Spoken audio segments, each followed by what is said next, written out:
Hello, let's make aloo dum biryani. First fried onions prepare చేసుకుంటున్నా. Oil బాగా heat అయ్యాక ఆనియన్స్ డీప్ ఫ్రై చేసుకోవాలి. మీరు ఎప్పుడైనా ఇలా ట్రై చేశారా? ఆనియన్స్ని పెటల్స్లా కట్ చేసుకొని మిర్చి కూడా యాడ్ చేసి వెనిగర్లో సోక్ చేసుకోవాలి. ఇవి యాడ్ చేసుకుంటే టేస్ట్ ఇంకా ఎన్హాన్స్ అవుతుంది, చాలా బాగుంటుంది. ఒక మిక్సీ జార్లో మిర్చి, గార్లిక్, కొత్తిమీర, ఆల్సో అల్లం వేయాలి. నేను మర్చిపోయా. మిక్సీ పట్టేసి పక్కన పెట్టేసుకోండి. గిన్నెలో వాటర్ పెట్టుకొని నెయ్యి, అలానే బిర్యానీ మసాలాస్ యాడ్ చేసుకోవాలి. ఆల్సో లెమన్ స్లైసెస్, సాల్ట్, మిర్చి అండ్ కొత్తిమీర యాడ్ చేసుకోవాలి. వాటర్ బాయిల్ అవుతున్నప్పుడు బియ్యం వాష్ చేసుకొని యాడ్ చేసేసుకోవాలి. ఒక 70% కుక్ అయితే సరిపోతుంది. ప్యారలల్గా పొటాటోస్ బాయిల్ చేసుకొని ఇలా థిక్ లేయర్ వచ్చేదాకా ఫ్రై చేసుకోవాలి. పొటాటోస్ బాగా ఫ్రై అయ్యాక తీసి పక్కన పెట్టేసుకోండి.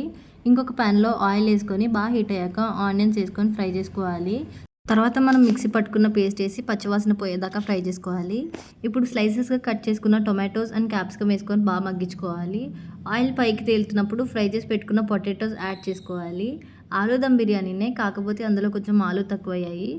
ఇప్పుడు దీంట్లో బిర్యానీ మసాలా, కారం, కసూరి మేతి, పెరుగు, సాల్ట్ వేసుకొని బాగా ఫ్రై చేసుకోవాలి. ఆయిల్ కొంచెం పైకి తేలుతున్నప్పుడు గ్రేవీని ప్యాన్ అంతా స్ప్రెడ్ చేసుకొని తర్వాత 70% కుక్ చేసుకున్న రైస్ యాడ్ చేసేసుకుంటున్నా. ఇప్పుడు పైన ఫ్రైడ్ ఆనియన్స్ యాడ్ చేసి సాఫ్రాన్ మిల్క్ కూడా యాడ్ చేస్తున్నాను.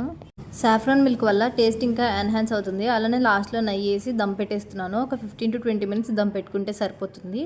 ఫస్ట్ వెనిగర్లో సోక్ చేసుకున్న ఆనియన్స్ అండ్ మిర్చి యాడ్ చేసుకోవాలి.